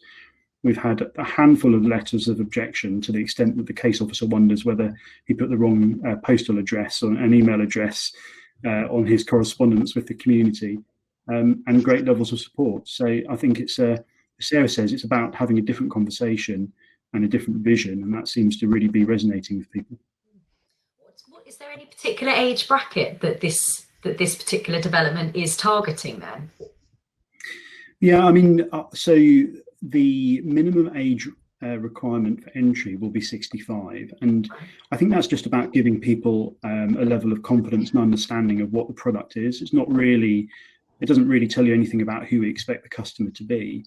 Across all of our developments, you see that the average age of entry is in the mid to high 70s, and I think given the combination of push and pull factors, and actually the pull factors remain really important. We're trying to make these schemes more attractive, but those push factors are really important for people. I think the opportunity to significantly broaden that is quite limited, actually. I think we need to be realistic that we will continue to appeal to people in a similar age group. And we hear our existing village residents often tell us, to start recruiting younger customers. But actually, I think what they really mean is start recruiting customers who are more active, because they want someone to, reinvigorate village life. And actually, it's our job to make sure that we are creating the backdrop for a really active community, and we're activating it as much as possible. We have an active role, not just build retirement properties, stand back and let it look after itself. Brilliant, thanks, Guy. So yeah, you would say that within what on the outside, on the surface, looks like a sort of traditional retirement housing development, you would say that within there is masses of scope to kind of incorporate the kind of lifestyle approach, the kind of considerations that Sara and Dan spoke about then. Yeah, absolutely. And if you think about the massive life experience that our residents have, whether it's in work, raising families, etc., actually, why would you get to a certain age and decide you just want to retreat into your own shell? So when you have conversations with people about how they find purpose and value in life, I mean, one of my pet projects is that every one of our retirement communities every year should host a careers fair, where we give our residents the opportunity to talk to local communities about the things they know and the things they've done in their lives, and create opportunities for mentoring. And who wouldn't want to share that that lifelong experience? And it's the soft skills as well, whether it's raising families and looking after families and friends, as well as the hard skills like the businesses that they've run and the work that they've done. But share that skill with the next generation. Brilliant. Thanks so much, Guy. Okay, so we've heard about this need for a more holistic and perhaps innovative approach to senior living. And yeah, it doesn't just mean housing for when you're retired, as plenty of people will continue working well into their 60s and 70s. And yeah, as you said, Guy, not all retirees want to live with just older people. But Sara, you mentioned in how in Wigan the planners didn't accept sort of innovation for older people. I wonder did they give more detailed reasons for the rejection? And did you get a sense of what are the policy, the planning, maybe the funding barriers to achieving this more sort of sustainable and inclusive approach? I smiled when Stuart was talking about the number of beds, I put in inverted commas, that he'd invested in over the last years, because we're trying to move away from things that are essentially old wards or care homes or things like that. So in Wigan, we developed a really aspirational apartment block centred on our small household model, which is effectively it's the bit between Guy's retirement living and perhaps people who are in their 70s, 80s needing more support but don't want to go into a care home. So you have your own studio apartment, but you share. It's like student living for older people.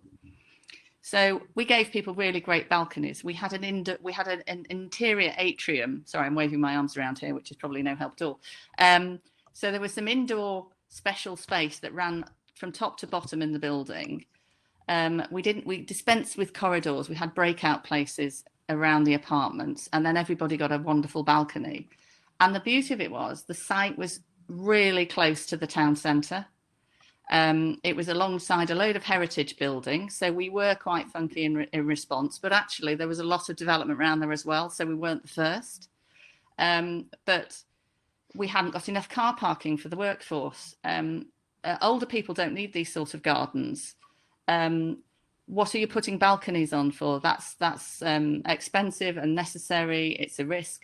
To be perfectly honest, I want the right to take a risk until I fall off my perch formally.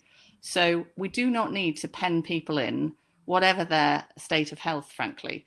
But unfortunately, it is very difficult when, and I go back to Stuart's thinking, it's very difficult when it's the first one to actually get either funders or planners to take the leap. It's easier to scale it back to what it was. And I'd love to be in Guy's position where I'm doing my next one and my next one, because then you've got that track record. The first one is really, really difficult. The small household model is worldwide. You know, it's in 32 states across America. In most states in America, you can't build a care home anymore because people don't want it. And the thing for me, which I'm trying to get across, is it's about consumerism. You know, we sort of forget that when we hit our older age and we're making these decisions on where our last place of dwelling is going to be, that we've stopped being consumers. Now, we're all consumers here. And in America, it's much easier because you're paying so much more for everything and it's all insurance based. So if you have a really naff product, then you're not going to fill it. You know, we've talked about other people who've missed the mark in retirement living in this country. We've got to be more consumer facing in what we offer. We've got to change the language, in my humble opinion, away from investing in beds to investing in experience, not just lifestyle, but social connectedness, what you continue to do. And that's just not a planning thing. And it's also a bit about, it's not a development thing, is it? You know, we're the best one in the world. Developers build buildings brilliantly. And, you know, we need to get to that financial viability piece on the spreadsheet in the bottom right-hand corner. We know we can do this really successfully and create greater revenue and return for the investors. But it takes one to be brave enough to do it, which is why I've given up trying to do it myself, and why we'll be doing it with councils who are forward thinking, like Stockport, which is weird, really, isn't it? Why wouldn't the private sector drive this forward? But what I'll be able to do in 2 years' time when this is up and running is have the one that I can then show everybody. And that for me is the chicken and egg in any innovation. And if you read all the entrepreneurs in the world, if you read Elon Musk on how he made money, 10 years it takes before you even get the thing going. So I am currently at Evermore 8.5 years in, with a build program that should get planning in March, owned and run by the local authority, but it will be the first one, and I'll have been just over 10 years in the making. Brilliant. Okay. Well, you know, yeah, all the best with the Stockport one then, and you know that can be the shining example. Stuart, I'd love to get your thoughts on this sort of potential funding barriers then to this innovative approach to senior living. What are your thoughts on this? Have you noticed this? Are investors reluctant to put their money, you know, behind something that isn't tried and tested? Do they consider the sort of more conventional approach more safe? I think certainly there is. Yeah, I mean, you know, it's an age-old argument in the sense that, you know, as a senior lender, we will always, you know, back those with a track record. I mean, we can't get away from that. That's what we do. What I would say is, in the last 5 years, the number of funders available in the market for all different types of funding has become so much widespread. I mean, back in 2015, we were only the third bank to get a banking license in about 150 years. And since then, I think there's been about another 200 banking licenses issued in the last 5 years. So that is a rate of growth in terms of the investment in the banking sector. And what that drives is a lot of different funding avenues, and we've seen just in banking in terms of the private debt markets come into play now. So these are investors that are, you know, lending directly to businesses, and I think that will continue to be a huge market, because with interest rates so low, people are always looking for a return. Pension funds and insurance companies are looking for that return, so therefore they will want to invest into, you know, what they would argue to be sustainable long-term asset classes, and this is exactly that. The demand will always outstrip supply in this sector because of the planning constraints, because of everything else that comes along there. So I think there will definitely be funding available if you can access the right pockets. And I guess, you know, what we have seen in the last 12 months through COVID is that government will continue to support the sector as well. So that again will give investors and funders, you know, more comfort that, you know, if there is another COVID type scenario, then actually there is support in the sector for that. So there is huge amounts of funding out there. It's just finding, as ever, finding it in the right areas and I guess finding the right people to support the plan. Brilliant, thanks, Stuart. I just want to briefly ask Guy as well. I mean, you are a planner, so I'd love to get your take on these sort of potential planning policy restrictions for inclusive sort of senior living. And then I've noticed we've had an enormous amount of questions through already, so we'll tackle those next. Yeah, I mean, it's interesting. I was dismayed to hear Sarah's experience. I mean, it sounds rather like you know, a bit of a lack of imagination, which we do see from time to time. I mean, I think our sector, you know, that in some ways the planning challenges is sort of the least interesting part of what we do, because it's just a day job, isn't it? We all face the same issues about, have you got enough parking? You know, do the balconies create overlooking? Is the design quite right for the location?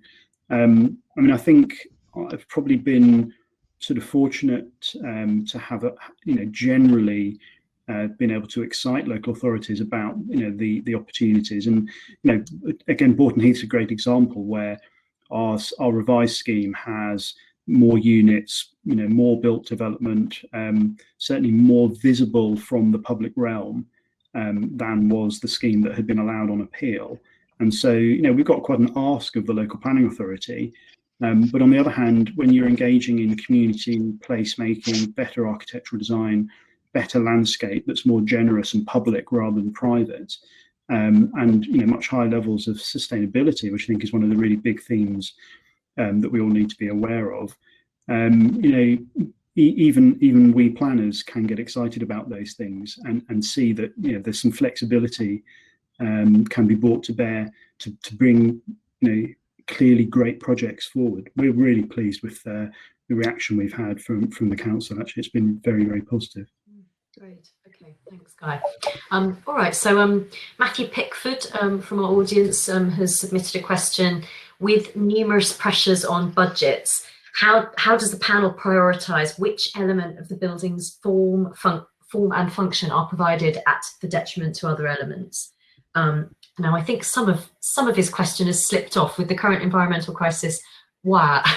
If you want to submit the rest of your question, Matthew, then we can get to that. But I wonder if anybody, perhaps Guy, you know, as you're sort of delivering these schemes, you can tackle that one. Yeah, it's really interesting, and I guess every project's different in some ways, both in terms of, you know, what kind of margin it creates and what trade-offs there are. I mean, we do have an interesting discussion about whether we should focus on providing more parking just in case, you know, there isn't enough, at the detriment of, you know, good landscape and green space. And, you know, we take the view that we're a managed development. We've got a really strong team on site. We're in a great location, and we'll work really hard with our residents, our staff and our visitors to adopt green travel patterns, and therefore we don't need to saturate the site with, you know, hard surface parking. We can focus on creating great green space. So you know, I think we're lucky probably at Chester that the maths add up for us. We can, and we're actually looking at being zero carbon. So we've invested in really high quality fabric, really high levels of on-site renewable energy, and, you know, taken as much of the carbon out of the embedded carbon out of the building as we possibly can. Clearly, you can't you know, get to zero realistically, but you can offset what's left. And we've got the opportunity to invest in improving our existing 16 retirement villages and taking the carbon out of those with the money that we tax ourselves effectively. So there are trade-offs, and perhaps we're just lucky at Chester and elsewhere that, you know, we're making the sums work at the moment. Great. Okay, thanks. Dan, you know, you're sort of residential partner, so you've got a view of the whole of the sort of housing market. So this question from Matt Pickering: at the lower end of the care spectrum, less care needed, how does the senior living offer differ from build to rent, if indeed there is a difference? And will we start seeing build to rent operators stepping into the senior living space? It's a good question. There's a, you know, build to rent is booming at the moment. Absolutely, and it is a very good question, because Yeah, I can see a situation where the build to rent operators and that kind of build to rent model does start to become appropriate for people who are in that senior living bracket at the lower end. Less care requirements, a bit more of a desire to live in a multi-generational development, not necessarily an age restricted development, etc. So it's a very fair question and a very good observation of personally where I think the lower end of the market can be. I mean, we've spoken about how people who are in the senior living bracket don't necessarily want a gated community. They don't want to be off and away. And build to rent does feel like the closest to the solution for that entry, for want of a better phrase, the entry level bracket as we're coming in. So do I think there'll be more build to rent operators looking at it? Yeah. Brilliant. Yeah, I do. Okay, great. It was one to watch. Then there's a question from Victoria Hughes Barker. Dan, I wonder if you want to answer this one as well. As there is a decline in other UK asset classes, is there an appetite to work with distressed or unwanted assets to redevelop them into the healthcare or senior living sector, or are virgin sites still the preference? What are you seeing there in terms of sort of preferences among your clients? Bit of a mix. Yeah, I don't think there's necessarily a preference when they're looking for units, when they're looking for expanding a portfolio, etc. I don't think there is a desire to go into virgin sites over redevelopment or repurpose. I think it's just about, like Guy said, the attractiveness of the scheme at that point. We are going to have to repurpose our town centres and our city centres. There is a decline in other use classes. There is a lot of space now. Without going off on a tangent, do I think retail is going to ever get back to where it was, not pre-pandemic, but pre-Amazon? No, I don't. Do I think that at the moment city centres are an appropriate place for multi-generational communities to live? No, I don't, because I think that there's a lot of apartment stock, but they are almost exclusively now occupied by young professionals because they are very handy for city centre offices, restaurants, bars and shops. And there isn't enough of an infrastructure. I think there's a bigger picture and there's a bigger question, which is, can we repurpose our city centres and our vacant space and our space which was previously used for a previous asset class? Yes, we can. Can it be repurposed for senior living? Yes, it can.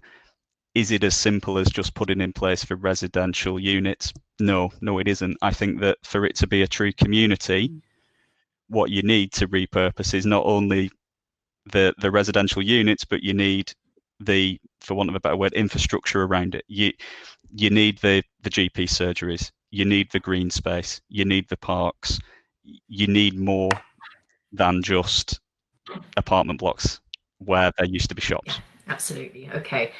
Well, we've had a question here actually from Marit Heyman Smith. Sorry if I didn't pronounce that quite right. Does the panel think that the sector should start to diversify, offering more options for people, for example, middle market rental or town centre options? So this links into this, and also I was interested to hear from Guy earlier. You were saying that actually in future, your company is going to start looking at these potential sort of town centre options, maybe embedding within the generation schemes. Can you tell us a bit about, how much work have you done in terms of trying to evaluate and assess the potential challenges that you'll have to overcome there? Well, Sarah will be dismayed to hear, we're already making it real. So we've bought a site in the town centre in leafy West Byfleet in Surrey, and we are just going through planning now. So later this year, we'll be starting construction on a development which is 200 retirement homes in a town centre, 1 minute walk from the train station, 1 minute walk from Waitrose, but which is part of a development, all of which we'll bring forward ourselves, that also replaces existing public car parking, replaces an existing public library, creates a new public square, and around that public square, as well as our own retirement community facilities, which will be open to the public. There'll also be 11 retail units, which we are focusing on small scale independent local businesses. So, you know, I think we're not only researching it, we're out there making it happen already. And, you know, for everyone who might want to retire to the leafy suburbs, I think there's many people, if not more, who want to maintain that access, you know, to all those facilities and amenities that town centres have to offer. In terms of the other elements of diversification that you mentioned tenure, and you know, I think partly because the way we're owned and funded by AXA, and we're quite uniquely placed to be able to expand our retail offering, our rental offering. So we've been buying back properties that need refurbishment, and then actually often it's better for us to rent those in future rather than resell them. But we're also including a large element of rental within our new developments going forward. So we are looking to offer a much greater level of choice, both in terms of location, but also tenure going forward. Brilliant. Okay, thanks, Guy. Sarah, you want to come in as well, and I was actually going to address the next question to you as well, which is your thoughts on the size of the community. So perhaps you might like to tackle that one as well after. Yeah, no, absolutely. I was just really thinking back, and you know, I don't want to be Guy's bête noire really in all of this. But if you think about what's happened in Manchester over the last since we were blown up by the IRA, it's just gone from strength to strength, and it's apartment living and there's shops and vibrancy and all sorts going on. But the challenge I've had doing some of my in-depth research is people's access to the money side of it, whether it's rental or purchase. And there's a much bigger cohort in Surrey of people who are going to be able to downsize and purchase or rent or have bigger incomes potentially.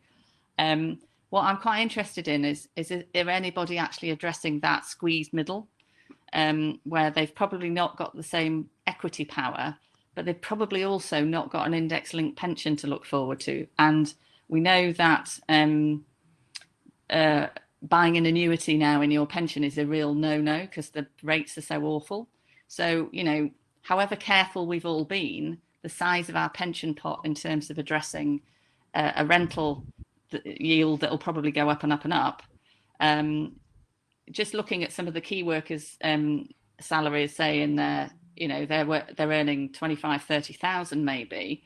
There may be a couple, but still £800 to £1,000 a month is a lot of money to find on a rental scheme. So I just think, particularly as you move further northwest, there's still lots of leafy stuff to go at and town centres that could afford it, but there's much more variant. And I just wonder whether you just think about how, I don't know, are there different financial schemes that people can buy into or rent into or whichever, just so that there's a market opportunity for, and it might mean that you have to have bigger developments to make all the numbers stack up. But it's that range for me that looks real. I mean, I couldn't afford to do it, put it that way. And I don't class myself as you know, deprived in any sense whatsoever, but it wouldn't actually work for me.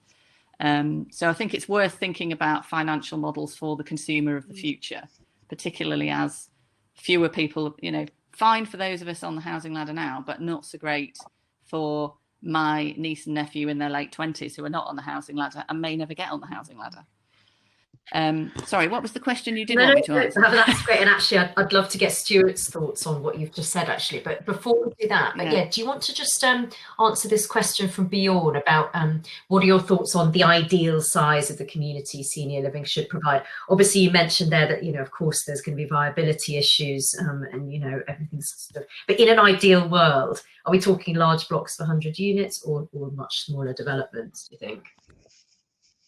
So I think where I'm getting to is big doesn't have to be overwhelming and it doesn't have to be a ghetto of older people, but variety is the key. So would be great if you did have the need for greater support as you age. And if you're like me, you know, my husband died 10 years ago next month. So I've lived on my own now for 10 years. I have a dog, so I'd like to be able to have my dog with me. keeps me fit-ish. I have no children, so I have no sort of safety net. So I need to prepare for what am I going to have to pay for in future. And I don't need a big space to live in ultimately. So I'm absolutely a prime candidate for what all these guys could offer. But it's really for me around, I'd probably like to eat with people. So the Evermore model around small household is about that conviviality, one point of the day when you'll get together with other people, and whether you cook together, whether you do it as a co-housing model, it doesn't really matter. But for those of us who are aging alone, and who are perfectly competent of living alone, but actually do want that social interaction, and it's become more stark in COVID when we haven't been allowed to go out. So what I think would be an ideal development, and if you've got your development hat on, you're looking at 70 plus probably to make it viable, depending on how much you've paid for land and so forth. But I would think in terms of a mixed development, much closer to town centre, so you don't have to have cars. So people don't move in with a car because they don't need one anymore. Have a car share program or something, but have a kind of concierge service. So nothing feels like. So I've got a colleague who lives in Maryland, I probably said that wrong, in America, and they have a thing where they've built in the town centre opposite a market square with a concierge service, and all sorts of ages in there, but some small households for that communal living. So you could actually rent one of the apartments on your own for the first stage of your retirement, and then the second stage of your retirement say, well, actually, I'd rather move into one of the communal settings, but not move my postcode. So big doesn't necessarily mean it's soulless, because you have a concierge that you can go to from anything from your laundry, your dog walking, through to helping you with your care and support needs. And it just means you're not feeling as though you're... The thing that I hear over and over again from older people I've talked to, and I've been doing this for a long time now, is don't make me look vulnerable.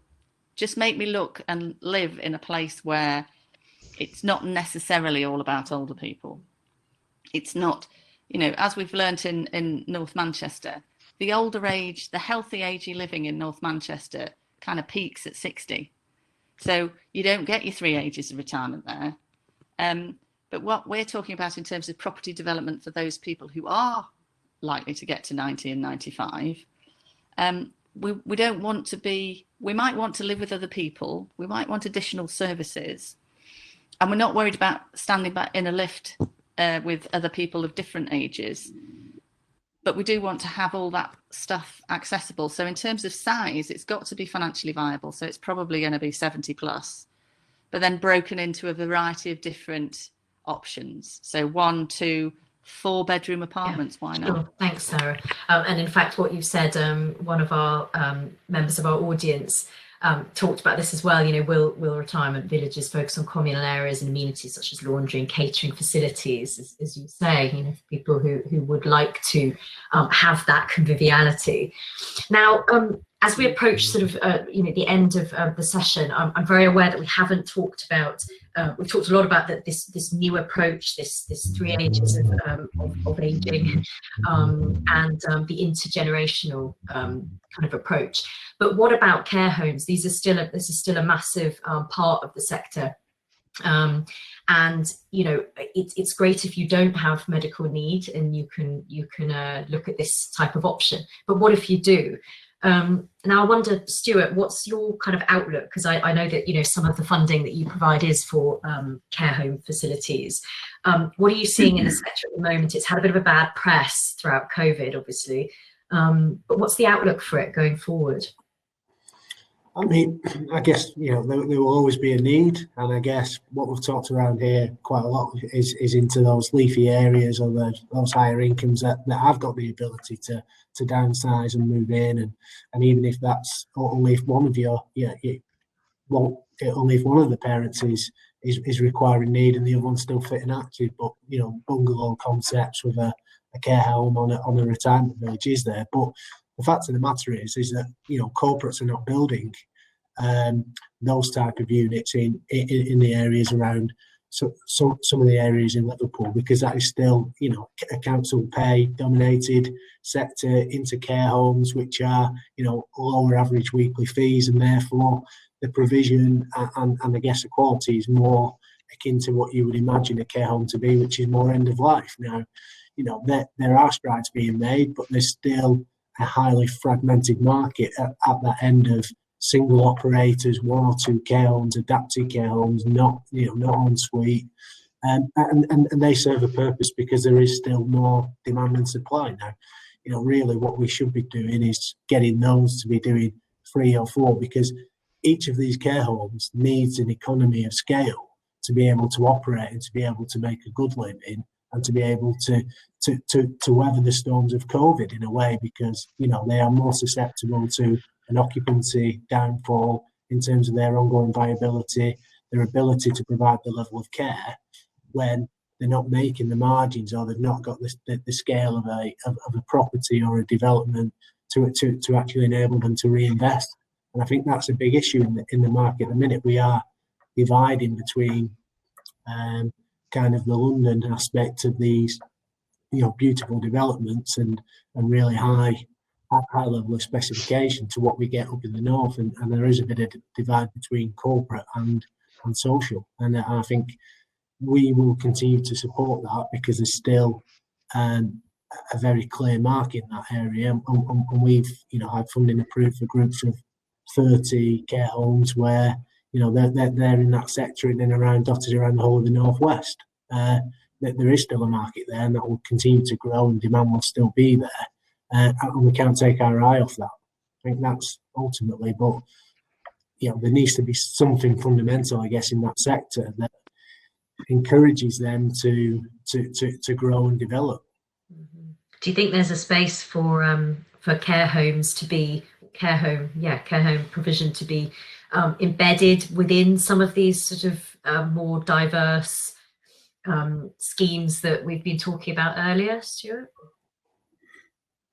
I think a lot of people have said, you know, there is the varying stages, and, you know, I was speaking to one operator only this morning, and, you know, as the population ages and becomes more active, then dementia becomes, you know, much more of a focus in older age and becomes a real care requirement, and I think the stats on dementia will be that the number of people diagnosed with dementia will double in the next however many years, and so there will be a change in care need, definitely, throughout the population, that needs to be catered for, as, you know, as populations in, you know, and ages and socially and active people continue to, you know, live a more active life in later life. So we definitely need to think about all of this when we're planning for the future. And I think Sara touched on a great note there. You know, a lot of people in the 20s now, and they will rent and will never own their own property. They will never have a defined benefit pension scheme, and therefore, you know, they will still have a requirement in later life. And I guess, what do we do now? And probably a question for Guy in terms of how does that market evolve over the next 40, 50 years to provide that provision? It's a big question that no one right now has got the answer for. Mm-hmm. Brilliant. Yes, Sara. I think, as I say, I'm not the property developer here, obviously, but the challenge we've got in the sector is people. So we could build another 100-bedded, 70-bedded care home next week, but there's 40,000 missing nurses in the NHS. And I tell you, if I go and do a recruitment exercise now, every nurse will want to work for the NHS before they'll want to work in social care. And it's not just about paying benefits. Social care is seen as a second-class service. And until we change that perception, we're never going to fill the gap that we've got, which is, you know, over 100,000 missing social care workers. So one of the biggest challenges that I think where the local authorities and the public sector can really help with the development and co-produce and support new ways of working in the sector.